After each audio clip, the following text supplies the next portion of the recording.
ఇంట్లో పిల్లలకైతే బట్టలు ఉతకడానికి ఎలాంటి సోపు ఎంత జాగ్రత్తగా వాడాలా, ఒంటికి ఎట్లాంటి సోపు వాడాలి, ఆ పైన ఏ క్రీములు వాడాలి, తిండిలో ఎలాంటి ప్రాబ్లం రాకుండా హైజెనిక్ ఫుడ్ ఎట్లాంటిది అందించాలి, ఇంత ఆలోచిస్తాం.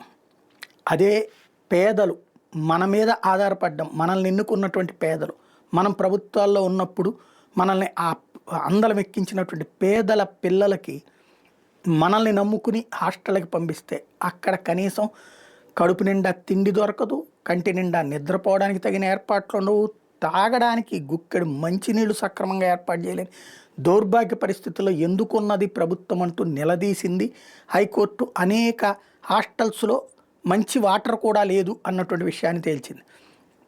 ఏదైతే వీళ్ళందరి చేతన తనిఖీలు చేసి ఇచ్చిన నివేదికలు చూసి తనిఖీలు చేశారు, సరే పరిష్కారాలు ఏంటి, అసలు ముందు రాష్ట్ర ప్రభుత్వం తరపున ఒక కమిటీ వేసి వీటన్నిటిని పరిష్కరించే దిశగా అడుగులు వేయండి అంటూ చీఫ్ సెక్రటరీకి ఆదేశించింది. చివరికి ఏ దిక్కు లేని వాడికి దేవుడే దిక్కు అన్నట్టు ఏ దిక్కు లేక ప్రజాస్వామ్య యుగంలో అన్యాయమైపోతున్నటువంటి హాస్టళ్లలోని సాంఘిక సంక్షేమ హాస్టళ్లలో ఉన్నటువంటి విద్యార్థులకి హైకోర్టే దిక్కయింది.